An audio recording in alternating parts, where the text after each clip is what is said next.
Olá, olá. Boa noite, pessoal. Tudo bem? Vamos entrando pontualmente às 19 horas.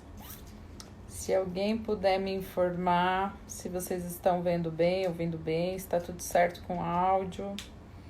Eu estou fazendo em um lugar que não é onde eu faço normalmente, então eu não sei muito bem como é o áudio aqui. Dependendo, eu coloco o fone. Vamos ver como é que tá. Gente, eu estou super animada, porque faz muito certo. Obrigada. Faz muito tempo que eu quero falar sobre esse tema. É um tema que eu venho dedicando grande parte do meu estudo e estava capaz de falar sobre ele. E aí eu achei alguém capaz de falar sobre ele comigo, professor Vitor. Olá, Olá, tudo bem, tudo professor? bem? Muito prazer. Prazer é todo meu. Fiquei muito feliz. Obrigado por ter aceitado o convite. E Obrigado pelo convite, é uma honra. a honra é toda nossa. E eu estava comentando aqui. Parabéns pelo trabalho. Obrigada. Você também. Eu comecei a te acompanhar e, nossa, apaixonei pelo seu conteúdo. E eu estava contando aqui para o pessoal que há algum tempo eu venho me preparando para falar sobre isso. Aí eu te achei e falei, não, é ele que vai me ajudar. E eu sempre comento aqui com o pessoal que às vezes a gente vira mais entrevistador, né? Quando alguém sabe muito mais que você de um assunto, a gente mais entrevista do que conversa. Acho que hoje vai ser o caso, viu, Vitor? Não, acho que a tua experiência... Porque a ética tem uma dimensão intelectual, mas também tem uma dimensão moral da prática, né? Quem, Verdade. quem atenta bem, nesse caso aos filhos, ao marido, já vai adquirindo uma sabedoria. Porque a filosofia, no fundo, é uma expressão da sabedoria. É um amor apaixonado pela sabedoria. E não uma coisa teórica e abstrata. Então a gente vai trocar ideias, vai conversar.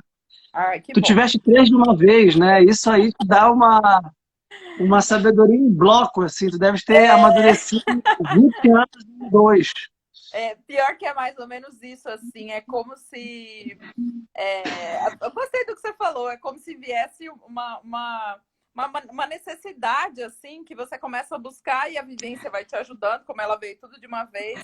E parece que a gente tem um amadurecimento, vamos dizer assim, mais rápido, né, do que o normal. Mas é muito bom poder te ouvir. Fico feliz. Professor, vamos lá.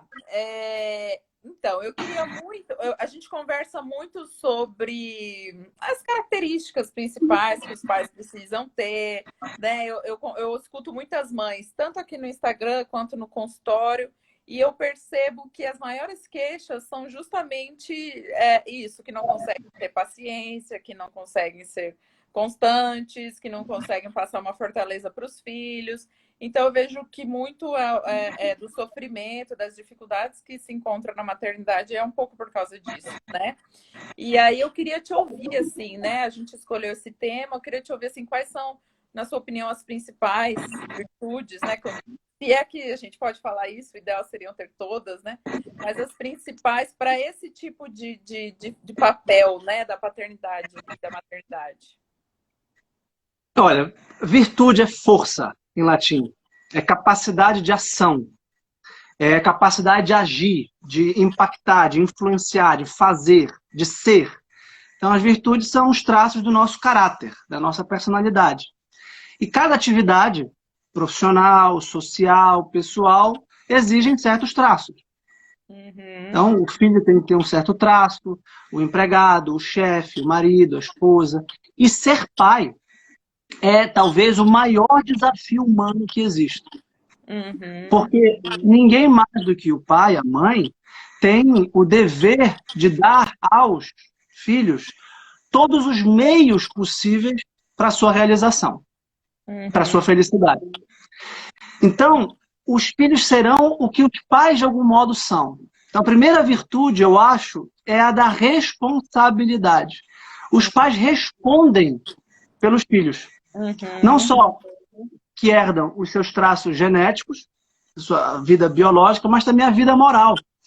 Então, Uhum. os pais têm o dever de se autoeducarem de se autopoliciarem, de se autoconhecerem, de se autodominarem, principalmente na sua função paternal, para darem para os filhos, que são as pessoas que eles mais amam.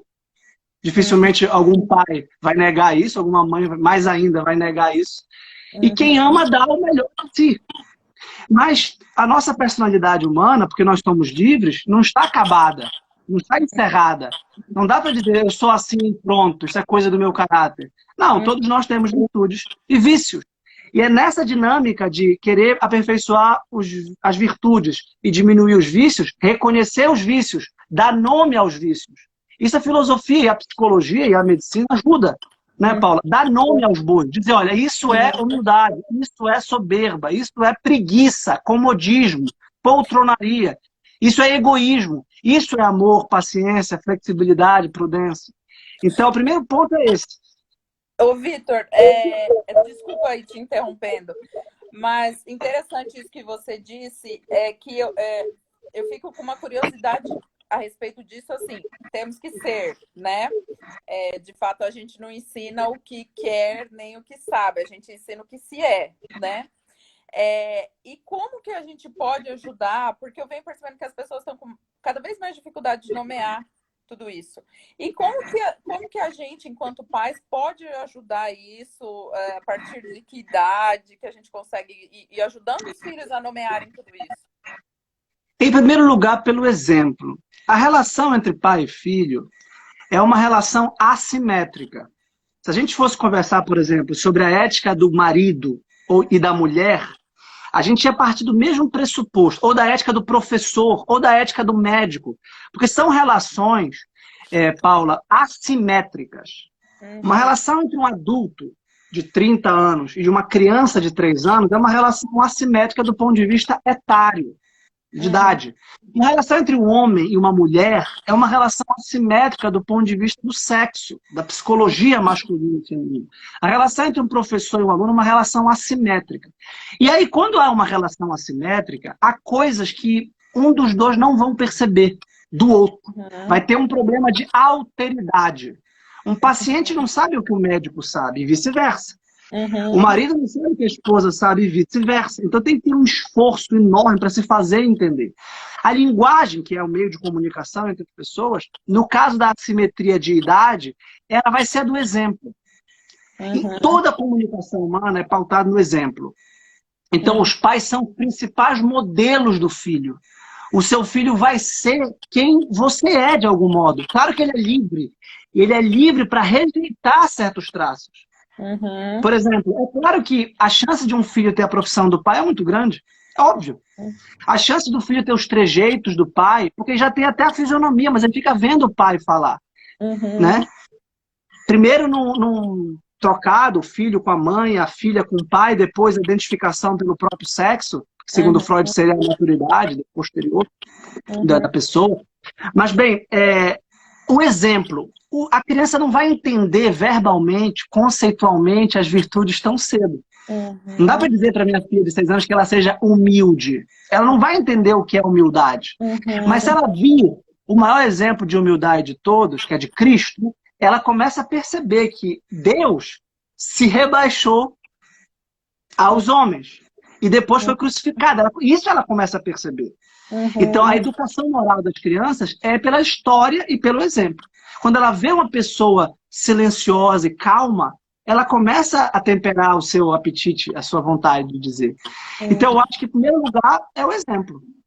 E, claro, a importância da mesa, que é a instituição fundamental da família, sentar-se à mesa com as crianças e conversar sobre os fatos. Pode ser sobre a Páscoa, pode ser sobre a Sexta-feira da Paixão, que eu acabei, sobre o Natal, ou pode ser sobre aquilo que aconteceu. E aí ela vai aprendendo a falar. Quando ela começar a falar, que não é só verbalizar as palavras, mas a pensar, aí entra essa educação moral mais conceitual.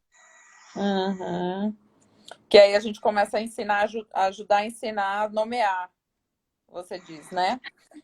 Para isso, especificamente, eu recomendo muito o livro das virtudes. Chama O Livro das Virtudes. É uma compilação de histórias, algumas clássicas, algumas fábulas, tá? De Esopo, e tem o livro das virtudes colorido para as crianças. Ali, por exemplo, a raposa o lebre e a tartaruga. Né? O autor é o Bennett. Todo mundo sabe qual é a moral da história. A lebre é uma galhofeira, uma brincalhona, uma debochada, e a tartaruga é perseverante, devagar e sempre. No final, a tartaruga ganha. Tem toda uma lição de moral ali. Então, e ele explica lá qual é a virtude, qual é a... Né? Por exemplo, a lebre ela é animada, ela é alegre, isso é uma virtude. Ela é brincalhona, ela tem senso esportivo. Vamos competir, isso é legal. Mas não é legal humilhar a tartaruga. E aí por aí vai. É muito legal esse livro. Esse é show. Mas você comentou em relação assim, à ética do marido, a ética dos pais, ética, enfim, do professor e tal. Mas a gente tem uma base de ética, né, que é uma só. Por que a gente precisa fazer essas divisões assim exatamente? Bem, os antigos gregos, que são os nossos pais intelectuais, por assim dizer, eles perceberam que há 4 virtudes cardeais, que são como que os pontos cardeais do nosso comportamento. Para onde quer que nós andemos, terá o norte, sul, leste e oeste. O nordeste, o noroeste, o sudoeste e o sudeste. Não é isso? Não dá para fugir disso. Sempre vai estar indo para cima, para baixo, para o lado, para o outro. Na nossa ação moral, haveria 4 virtudes fundamentais. A temperança, que modera os prazeres. A coragem, que resiste ao medo. E a coragem também está ligado à fortaleza. A fortaleza é um sinônimo da coragem, que é resistir ao incômodo, que é a força da vontade. A prudência, que é a capacidade da decisão a partir do contexto e dos princípios. E a justiça, que é dar a cada um que lhe é devido. Qualquer pessoa, a cada momento, precisa da temperança, da fortaleza, da justiça e da prudência. No caso, isso seria a virtude humana, em geral. Agora, um pai vai ter a prudência diferente do professor. A médica vai ter a justiça diferente do político. O padeiro vai ter a fortaleza diferente do guerreiro que está na guerra. Então, dependendo do contexto, isso já é a prudência, Paula. É reconhecer quem eu sou e qual é o papel que eu ocupo na sociedade e nessa célula, nesse contexto. Como pesquisador, como professor, como amigo, como... Por exemplo, a gente está num contexto de relação social, que é Instagram. Tem um contexto, tem uma live, tem uma forma de comunicação, etc. E a nossa comunicação pode ser bem ou mal sucedida. Então, as éticas setoriais ou as éticas especializadas, elas vão analisar qual é o contexto específico que rege aquela relação. E por isso a gente precisa perguntar o que é uma família. E olha, a família é uma comunidade de amor que é fecunda e que transmite vida e virtudes. Isso que é uma família. Não, sabe por que eu te perguntei? Porque eu vejo algumas pessoas dizendo assim, é bem isso, dependendo do contexto, né? A gente adequa. Mas eu vejo algumas pessoas falando assim, não, mas a minha ética é diferente. E isso sim não existe, né? Pois é, esse é o problema do relativismo moral, de quem reconhece que toda ética parte da subjetividade, parte das emoções ou das percepções subjetivas. É claro que a ética tem uma dimensão individual por causa da liberdade, que é o modo como cada um vive. De modo que os modelos e as referências precisam ser assimilados e vividos por cada um de acordo com a sua possibilidade ou a sua circunstância. Como a saúde. Né? Tu és médica. A saúde é uma só. Mas cada um vai reagir à doença de acordo com o seu sistema imunológico, com a sua alimentação, com a sua psicologia. Tem gente que tem um baque enorme, a gente está vendo essa crise da pandemia. Tem gente que estava no fundo do poço. Tem gente que tinha todos os motivos para estar no fundo do poço e está no topo do céu. Então, depende muito da relatividade. Então, por causa dessa relatividade, muitos filósofos e teóricos e pessoas normais, sem grande refinamento intelectual, propõem esse relativismo moral, que eu reputo ser um erro. Um erro porque existe uma natureza humana. Existe uma estrutura humana. Então, a ética das virtudes, que é essa que a gente está trabalhando, é essa ética que reconhece que há uma objetividade nos valores morais, nesses princípios morais. Então, ela nos ajuda muito mais a viver com sabedoria. É por isso, Paula, que tem filósofos morais que não dizem nada sobre a nossa vida, que não nos ajudam a viver, então eles não servem para nada. Ao passo que esses filósofos clássicos e cristãos, nos quais eu me baseio, como Platão, Aristóteles, Tomás de Aquino, eles dizem muito sobre como nós devemos viver e nos ajudam a viver. Exatamente porque esse núcleo da natureza é o mesmo. Esse relativismo, eu acho que foi onde começou a bagunçar a cabeça das pessoas, né? E aí cada um se sentiu no direito de fazer suas próprias regras, vamos dizer assim, né? E aí não há como ter convivência se não tiver uma ética comum a todos, né? A partir do momento que tem uma sociedade, a gente precisa de uma ética que reja, né?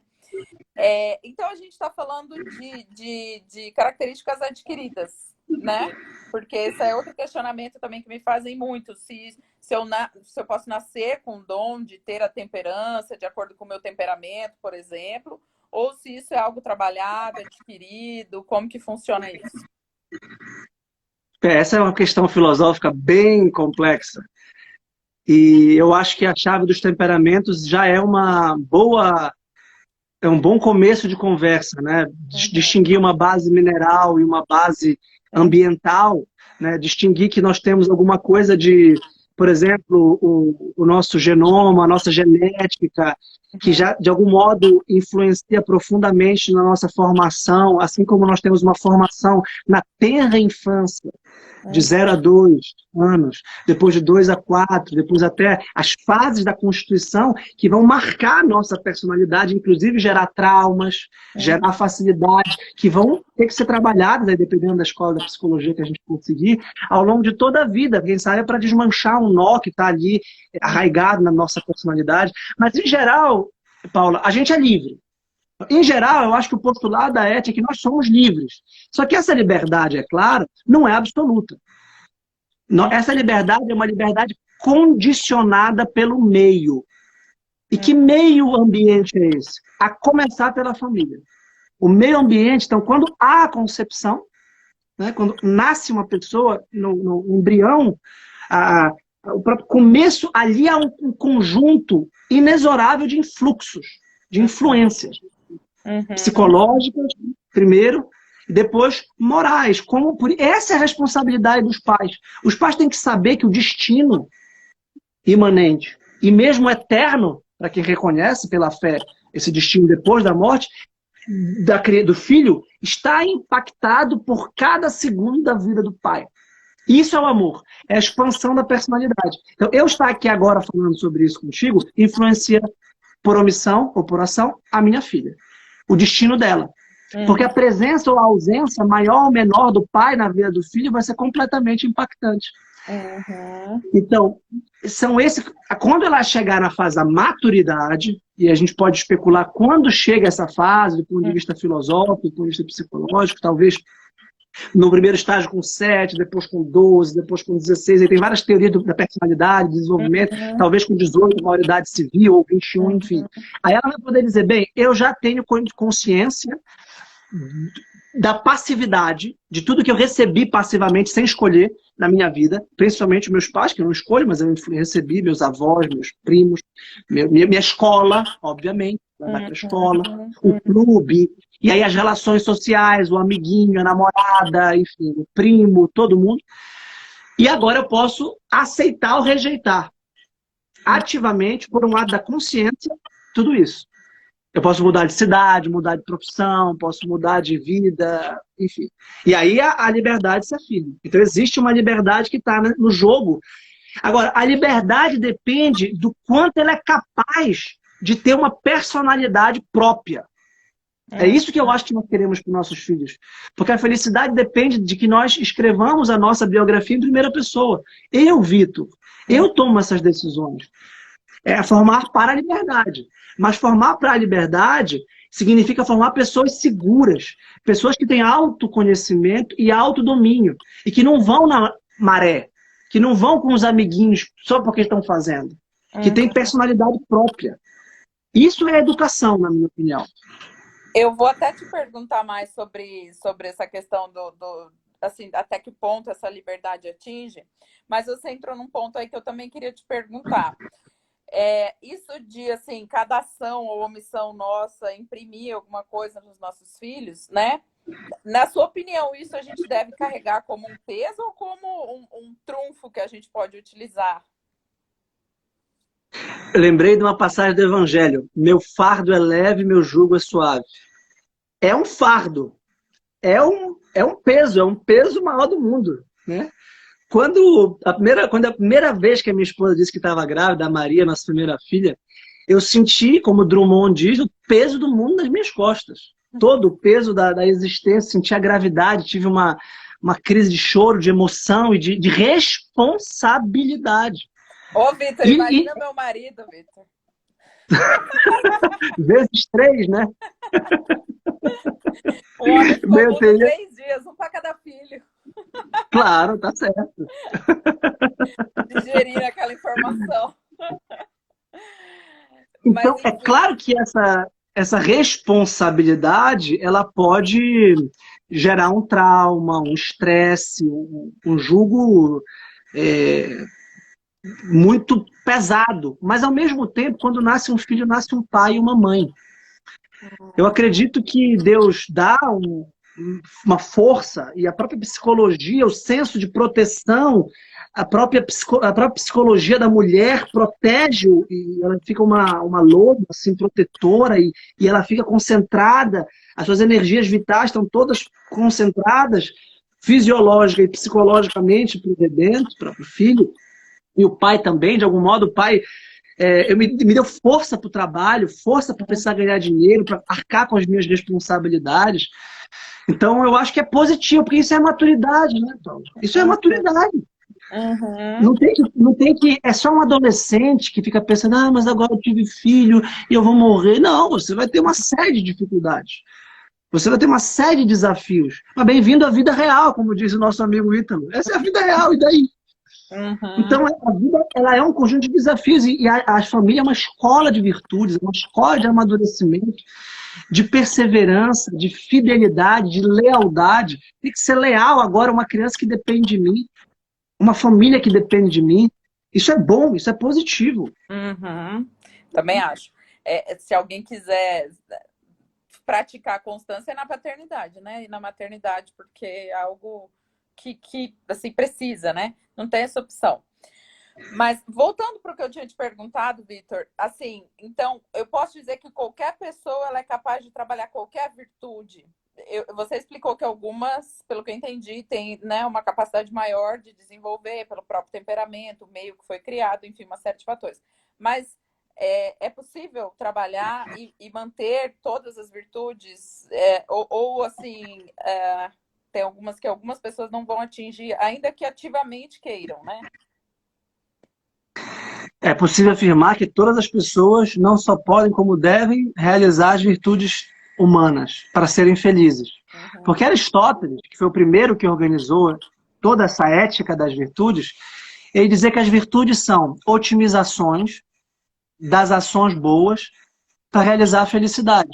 Uhum. Então, o virtuoso, ele está em forma moral, ele está atualizando as virtudes morais, todas elas, e com isso ele sente muito prazer, mas não um prazer epidérmico, não um prazer sensível, mas ele é feliz. Ele está em ato, ele está plenamente realizado, ele está pleno, ele está feliz. Então, as virtudes humanas, não só todos podem, como devem realizar. As virtudes setoriais, por exemplo, a virtude de ser uma boa médica psiquiatra, é claro que vai depender de um conhecimento técnico. Eu não tenho como ser médico psiquiatra. Então, eu precisaria de uma formação em medicina e depois de uma especialização, de uma residência, como tu. E vice-versa. Se eu te jogasse numa sala de aula, de pós-graduação, tu talvez não pudesse dar uma aula. Então, a virtude também tem uma dimensão técnica. E esse é o problema de ser pai. É porque não tem um curso para ser pai. Não tem uma graduação para ser pai, uma pós-graduação para ser pai. A gente aprende a ser pai muitas vezes na prática, na marra, e de forma um pouco amadora. Acontece que, por outro lado, tem uma psicologia da paternidade, da maternidade. Existe uma sociologia, uma forma de tentar isso que a gente está conversando aqui, uma medicina. Existe um modo de a gente tentar aprender mecanismo. Eu tenho uma verdadeira biblioteca sobre isso. A gente estuda muito isso, eu e a Laís. Porque não é possível que nós estudemos todo o resto e não estudemos aquilo que é o mais importante para a gente. É o que eu sempre prego. Né? A gente estuda para tudo e aí na função mais importante que a gente vai exercer, as pessoas acham que é algo instintivo, que a gente nem tem instinto, na verdade, né? Mas que é algo nato, que a gente vai conseguir fazer de maneira natural. E aí que eu vejo que as pessoas cometem muitos erros, né? A gente comete mesmo estudando, né? A gente comete, não tem jeito. Mas, assim, não há um preparo, assim, né? Então, eu vejo bastante isso. Mas que bom, qualquer pessoa pode adquirir qualquer uma. Deve. Vamos falar de cada uma, então? Vamos. Para os pais, né? Eu acho que tu falaste... Não, pode falar, pode falar. Primeiro, eu acho legal o nosso título de live, porque é a virtude, ou as virtudes dos pais. É verdade que existe na nossa sociedade um conjunto muito expressivo de pais que criam sozinhos os seus filhos, a realidade das famílias monoparentais, o divórcio, enfim, ou então segundas uniões, segundos casamentos, que aí tem o marido não é o pai. E claro que isso tudo existe e tem que ser reconsiderado. Porém, o ideal, né, o bom é que quando se casa ou quando se tenha filho, o par, pai e mãe, tenha uma consciência muito clara da união, do casal, a ética dos pais. Pai e mãe estão juntos num escopo comum. Existe uma complementariedade psicológica e pedagógica nos papéis. O pai não é pai sem... O pai não consegue... A mãe é protagonista, obviamente, no mas começo. Mas a mãe não consegue ser pai, né? A mãe não consegue ser o pai, muito menos o pai ser a mãe. Eu tenho muita compaixão, eu tenho muita piedade, eu sofro quando eu penso o que seria de mim sem a minha esposa. Eu não conseguiria fazer nem metade. Como é que deve ser um pai separado, pegar os filhos e no final de semana? Não dá. Sem a tradução, a não ser que a mãe seja muito generosa e traduzir, explicar o que está acontecendo. A mãe está muito mais próxima da psicologia dos filhos, né? Então, primeira coisa, os pais estão juntos nisso. E tem que se ajudar, e tem que se complementar, e tem que se harmonizar. Tá? Ô, Victor, e depois... você acha que essa questão do exemplo que a gente citou para os filhos, né, que a gente precisa ser para que eles também queiram ser, também não funciona para casal? Porque é uma queixa comum que eu escuto, eu estudo, eu tento ser, eu tento melhorar, mas meu marido não colabora e tal. Você não acha que ser esse exemplo, você também não pode auxiliar Acho, que ele compre sua ideia e... Com certeza, a melhor maneira de engajar o cônjuge, seja o marido ou a esposa, é a presença, é a atuação, é o protagonismo. Vamos criar um programa, vamos conversar, vamos desligar esse telefone, vamos tratar disso, vamos passar um livro, passar um link, passar uma live como essa. É tentar engajar.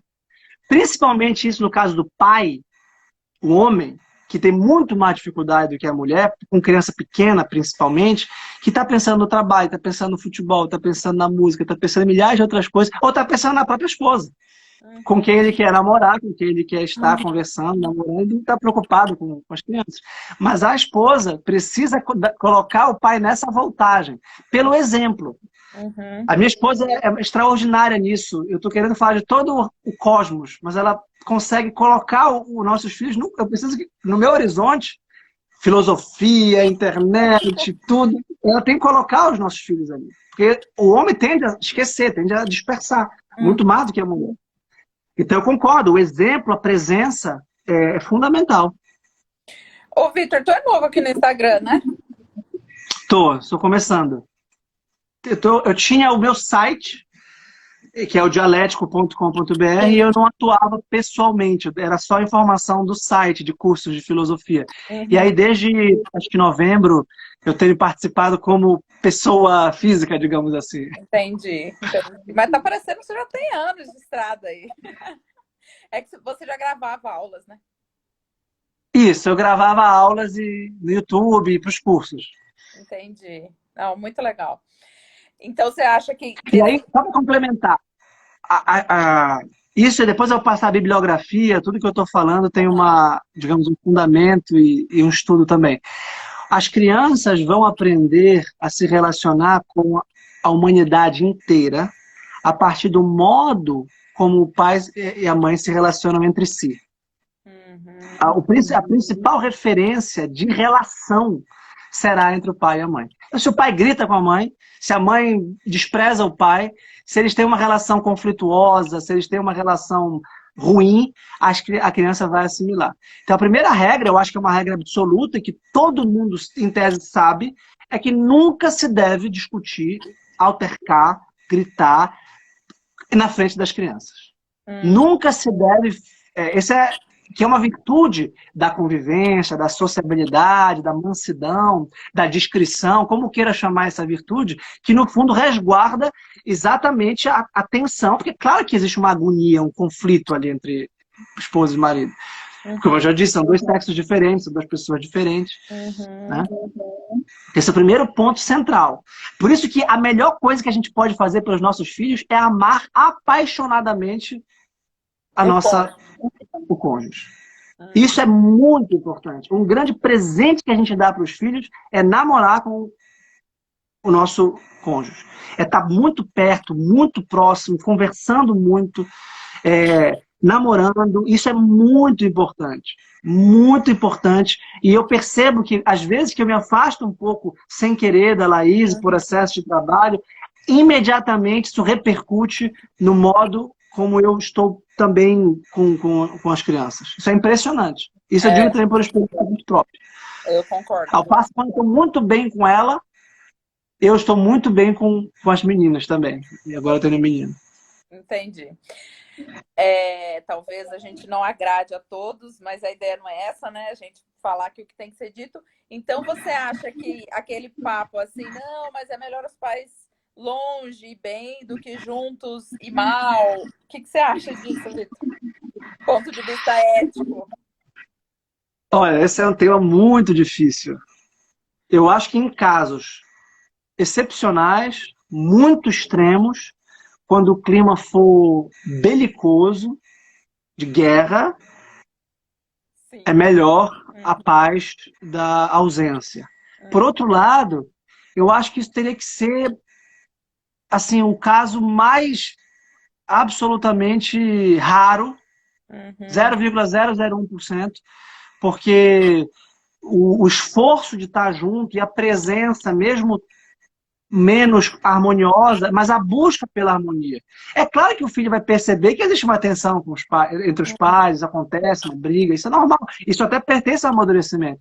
Mas a constância, a gente já falou da paciência, tu adiantaste talvez a principal das virtudes. Paciência, saber sofrer, saber esperar, saber calar. Se os pais estiverem ali exercitando a paciência também entre si, não só em relação às crianças, mas em relação um ao outro, as crianças também vão aprendendo a paciência. Eu sempre pergunto isso para as pessoas. Perguntei para o Thiago, eu vi que tu fez uma live com o Thiago Amorim, perguntei para ele também, e eu queria escutar a tua visão. Eu sei da tua crença, né, e das áreas que você estuda, mas eu queria escutar a tua visão. Então, pensando nesse modo aí, você acha que o amor entre cônjuges, ele pode chegar a se tornar quase que incondicional? Claro, eu acho que o amor entre os cônjuges ele deve ser incondicional. Eu acho que o amor é incondicional. Porque, olha, todos os outros afetos, sentimentos ou virtudes são, de algum modo, condicionados a alguma coisa. Por exemplo, se eu tenho a virtude de ser um bom professor com o meu aluno, isso depende que haja uma estrutura entre alunos e que isso tenha alguma permanência. A família, a formação da família é exatamente quando a gente ama a pessoa como ela é, independente do que ela nos faça. É isso que nós sentimos pelos filhos. Nós vamos amar os filhos porque eles são, independentemente da gratificação, do retorno e da bondade que eles me causam. Isso não quer dizer uma resignação com a mediocridade e com a maldade deles. Ou seja, O que é a educação baseada no respeito pela liberdade do outro? A minha filha vai ser o que ela quiser ser. Eu quero o melhor para ela, eu quero dar todos os meios para ela e eu vou amá-la incondicionalmente. Mas eu não quero que ela seja uma drogadicta e uma assassina.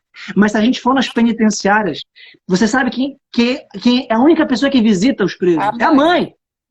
Claro que a mãe vai morrer aí o pessoal visitando fala, o a mãe filho. ainda vai lá. Claro que a mãe vai lá, né? Se a mãe não for, Claro que a vai, mãe né? vai lá. Claro, e a mãe vai lá, nem que fosse o pior criminoso. Porque a mãe não deixa de amar o filho porque é criminoso. Muito pelo contrário, a mãe vai chorar com o advogado, com o defensor público, com o juiz, se possível, com o penitenciário. Vai fazer o que puder. Com o coração excruciado. Com o coração absolutamente amargurado. Da mesma forma se dá quando a gente ama alguém, a gente quer o melhor para a pessoa. E a gente vai querer transformá-la no limite da nossa possibilidade. Então o amor tem um fundo de esperança. Inegociável. Por isso que nas virtudes teologais, fé, esperança e caridade estão muito ligadas. A fé está muito ligada à esperança. A gente tem que ter esperança. Uma mãe, no fundo, tem esperança. Então eu acho que o amor é a virtude incondicionada, que tem uma força muito profunda de esperar pacientemente. Bem, o amor tudo pode, tudo consola, tudo sustenta, tudo vence, diz São Paulo aos Coríntios. Então, o amor nessa dimensão, como caminho de espiritualidade, como caminho de religioso, mas que brota no coração de uma mãe e de uma esposa. Eu acredito que o casamento é uma união na tristeza, na alegria, na saúde, na doença. Ora, amar a saúde, amar a felicidade, isso aqui é um amigo assim que eu vou tomar uma cerveja. Eu quero tomar uma cerveja com o meu amigo ali quando a gente estiver feliz e bem. Quando a gente estiver triste e doente, no máximo eu mando uma mensagem para ele. Eu não quero a companhia de uma pessoa triste e doente. Isso eu não amo meu amigo. É natural, é quase espontâneo. Agora, minha esposa não. Se minha esposa estiver doente, eu vou ter que ficar do lado dela. Se minha esposa adoecer agora e perder a consciência, eu vou continuar amando, senão eu não amei. Então, o amor é esse grande sentimento, esse grande afeto, essa grande virtude que é incondicional e que é transcendente. E é isso que os pais experimentam pelos filhos. Eu tive uma pergunta muito desafiadora esses dias aqui no Instagram. Se tem um filho preferido. Olha, do ponto de vista, qual foi a minha resposta? Eu apelei para a teoria dos 4 amores, do C.S. Lewis. Sei. Tem o amor amizade, o amor caridade, o amor afeto e o amor sexo. Tá? Ora, o que caracteriza o amor caridade é exatamente o fato de que a pessoa que nós amamos não merece e não deixa de merecer. Eu não vou falar com a minha filha e falar assim, filha, você está merecendo que o papai te ame. A gente até fala isso sem querer, fala, você não está merecendo.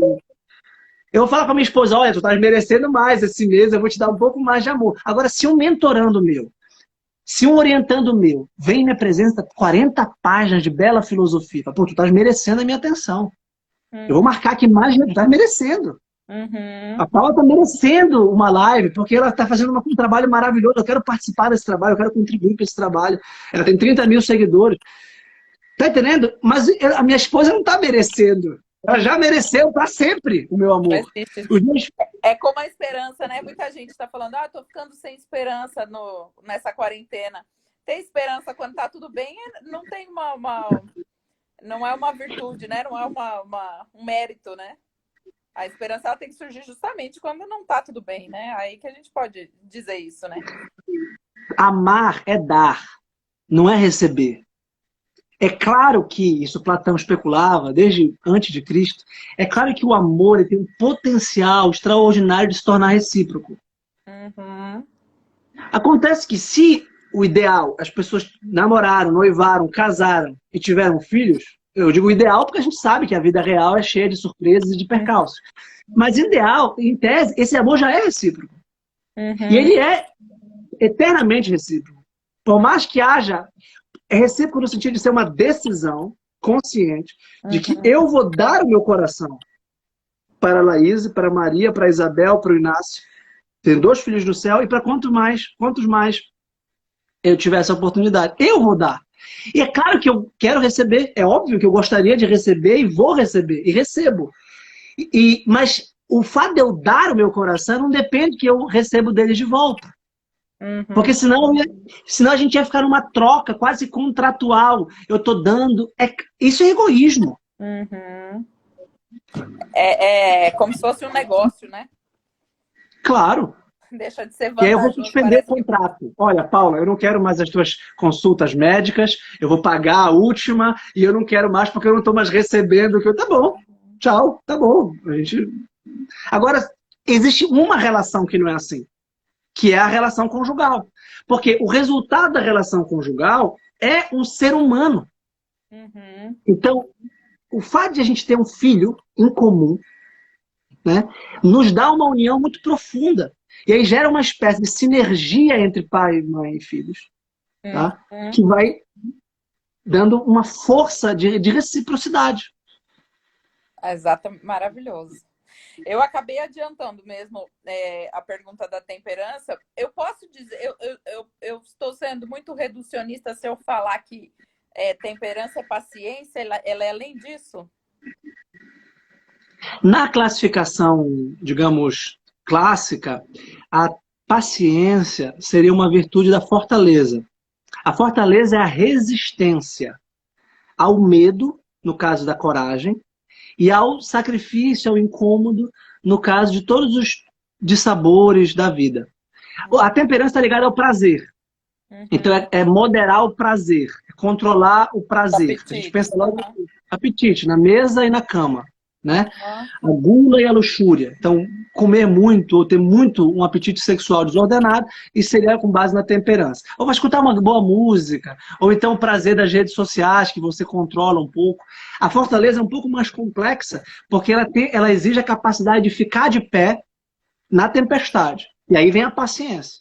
Por exemplo, uma mãe que acorda várias vezes à noite para amamentar o filho, ainda é o teu caso? Eles estão amamentando? Ainda não, né? Ainda não, não mais. Não mais. Então, isso aí por um lado, é a temperança de se privar do prazer do sono e ter que acordar no momento do mais profundo sono. Por outro, é a fortaleza de resistir, estar lá e levantar. Então, a paciência é fundamental para os pais. E aí vai entrar aqui a paciência, a constância e, de algum modo, a humildade. Porque a gente precisa ter muita humildade de aprender o que a gente ainda não sabe. E de ter paciência com a gente mesmo, porque a gente vai se destemperar, a gente vai gritar, a gente vai se exaltar, a gente vai ter vontade de jogar, isso meu pai diz, uma criança pela janela. A vontade de simplesmente dar quase que um desespero. Mas aí vem a paciência como uma fortaleza. Não, eu fico de pé. Eu estou aqui, eu sou pai. E nada vai mudar esse estádio. Eu não vou ser demitido. É isso que eu estou dizendo. O marido mesmo que veste a camisa, um pai, não é para mudar de emprego. Eu vou mudar de filho. Não, eu posso mudar de emprego. Digamos que eu estivesse enriquecendo aqui nas redes sociais, quer saber? Eu vou deixar de ser professor universitário. Tá bom. Não tem nenhuma fidelidade vitalícia com o meu cargo profissional. Mas com a minha esposa, com meus filhos, não. Ô, Vitor, então assim, a gente está falando de fortaleza, de paciência, mas se a gente pensar na paciência, a origem dela não é a força, né? Eu não posso fazer força para ter paciência. A origem dela é o amor, que a gente estava falando, né? Sim, tá tudo ligado. Ela exige uma força muito grande. Olha, minha mãe está presente e disse que nunca teve vontade de me jogar pela janela. E o outro filho, Pedro? Muito bom. Devo tudo que sou e tenho aos meus pais, que tinham uma formação muito agraciada. Olha, meu pai disse, eu já tive. O papai está dizendo. Muito bom. Então, a paciência, ela é a força, sim. Ela é a força aparentemente passiva de quem tem a capacidade de sofrer, de receber e ficar de pé, e resistir, e não desistir. E a paciência, ela depende da fortaleza. E também o amor é a base de tudo, né? O amor, nesse sentido, principalmente no caso da teologia moral cristã, o amor vem antes de tudo e depois de tudo. O amor é a própria vida, é a própria razão de ser das coisas, é o próprio Deus. Mas sabe por que eu estou te perguntando isso? Porque, assim, do ponto de vista prático, quem quer buscar a paciência, a pessoa precisa se esforçar para buscar a paciência, ela precisa lembrar que ela ama aquela pessoa. Qual que é o melhor caminho, a melhor forma de cultivar a paciência? A paciência é uma virtude ativa. O que desespera quando a gente está sofrendo alguma coisa é a sensação de impotência. É a sensação de não poder fazer nada. Ao passo que a verdadeira paciência, paciência em grego a gente sabe, é Por a isso que é ver com a sofrência. humildade, né? Não tem essa música da sofrência, que eu acho que é um estilo musical, não sei se é um brega, é um samba, não sei. E em português,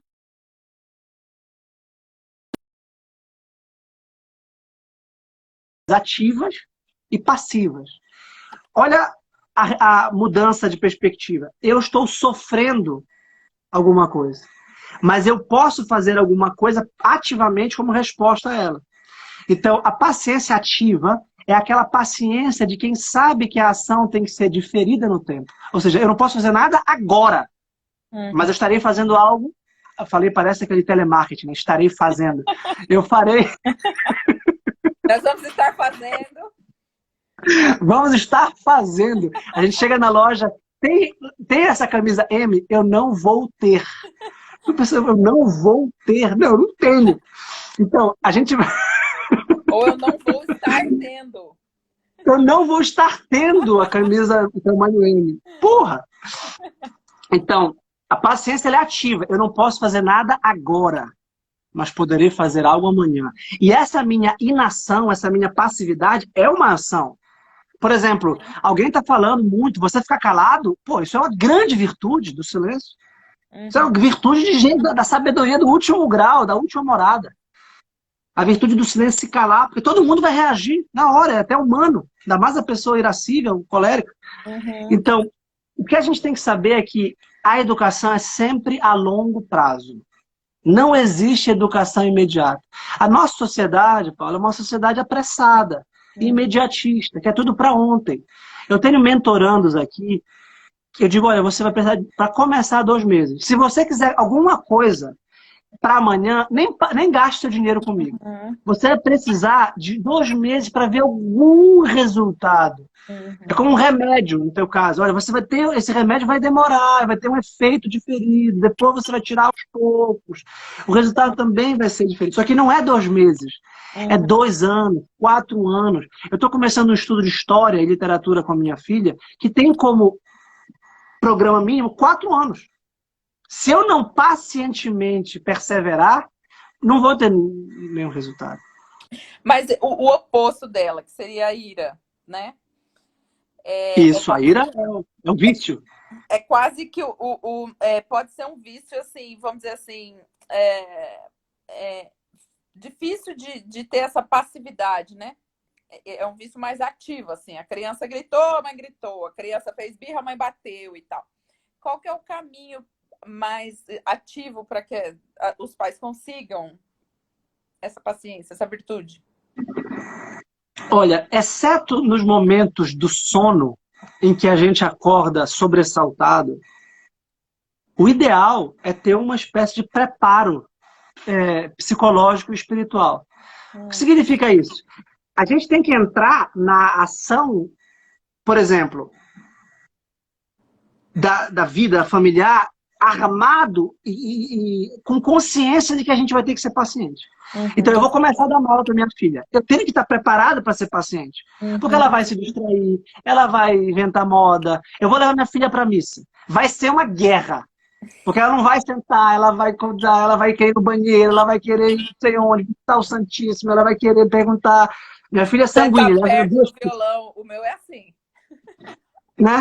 Então eu tenho que ir para o posto. Um quer ver o violão, o outro quer ver o santo. Eu falo, meu Deus. O mais difícil com 2 anos, por exemplo, é porque aí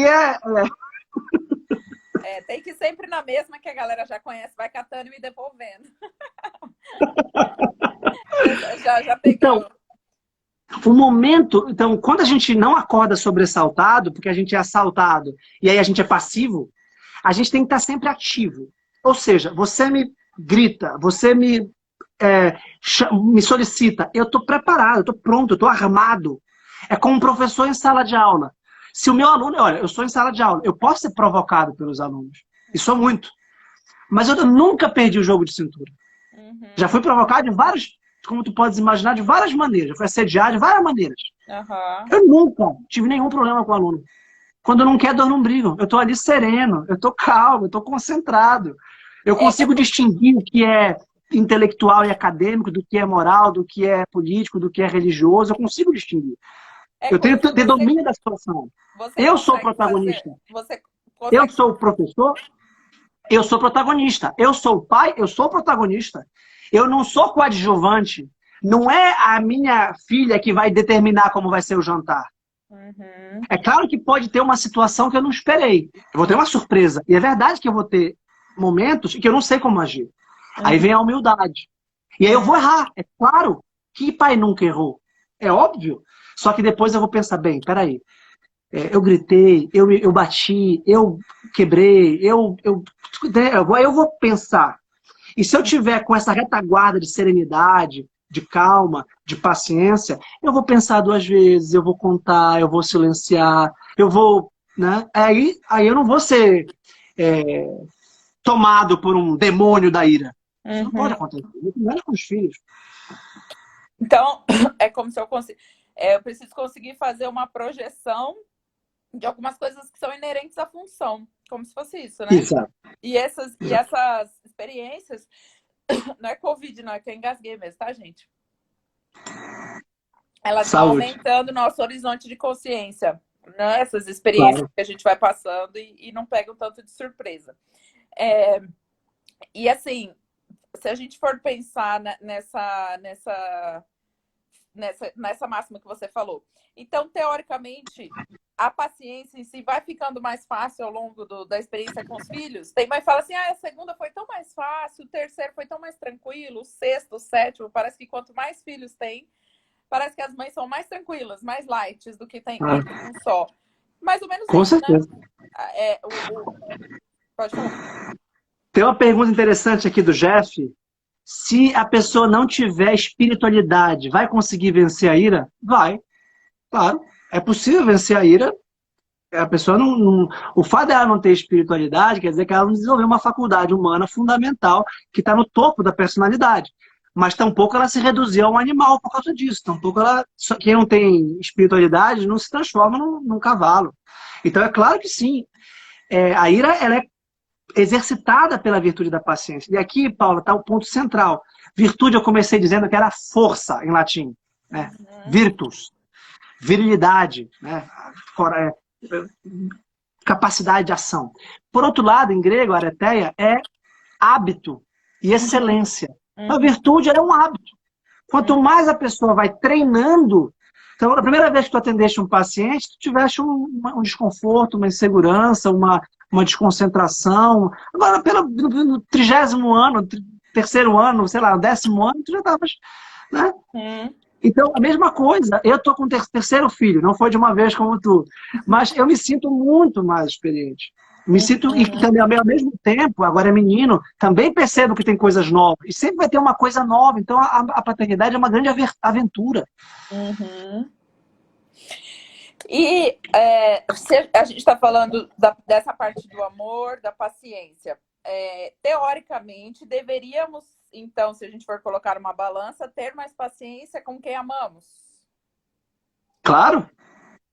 Porque é muito visualizado o contrário, né? Eu tenho muito essa queixa, assim, na rua eu sou um santo, tá tudo bem, tudo legal. Eu chego em casa, explodo com a minha mulher, explodo com o filho, explodo com todo mundo. Deveria Mas ser...